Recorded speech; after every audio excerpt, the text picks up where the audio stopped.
Hello, Persian guy again. This is the masked analyst. I can't let what you just said in your video go unchallenged. You claim that Muslim taxi drivers in Minneapolis should be able to reject customers who have been drinking alcohol, or who have been carrying alcohol. This is just bullcrap. Now, you claim that everyone should be able to follow their freedom of religion on the job, and Christians should be able to reject an atheist, and I guess a Jew should be able to reject someone who who eats pork. I noticed you didn't say that a Jew should be able to reject a Muslim, but that's besides the point, I guess.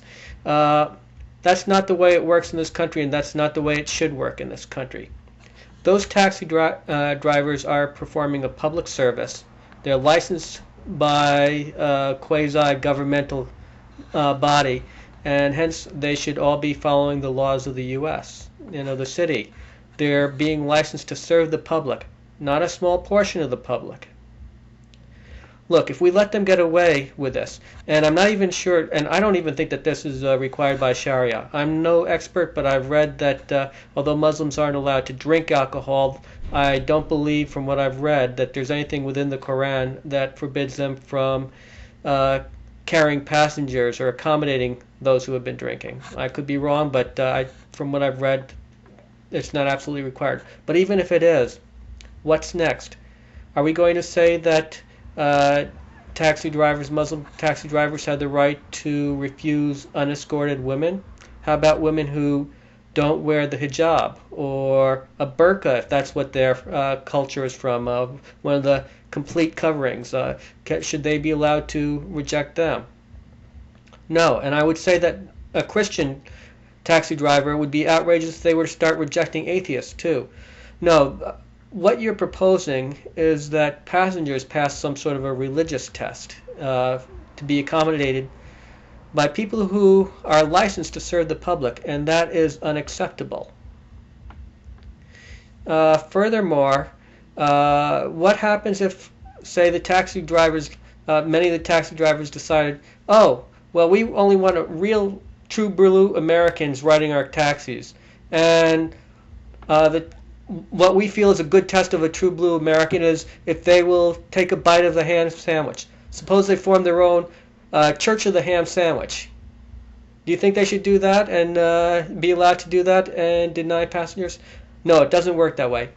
And especially, they should not be allowed to deny drunk passengers unless they fear for their safety because the drunk passenger is so drunk that they're acting dangerous. This is a matter of public safety.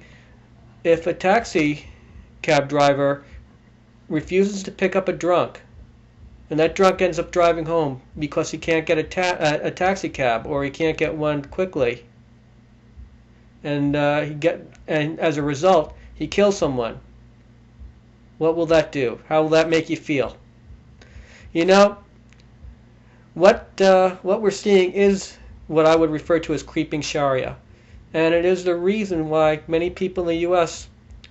fear an influx of Muslims, because at least a certain percentage do not want to obey our laws, who do not recognize that they live within a broader society and who aren't willing to make reasonable accommodations.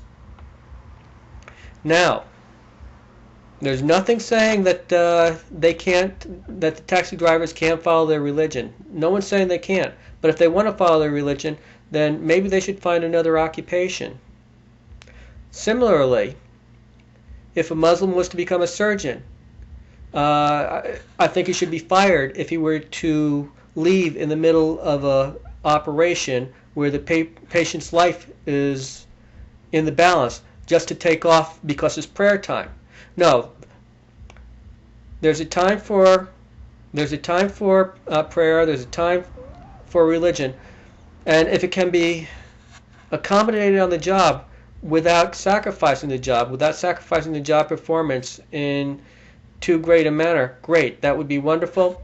It's great if you can do that, but to expect the rest of society to bend around these taxi cab drivers to follow their religion, well, no one's forcing them to be in this country. No one's forcing them to be driving a taxi cab.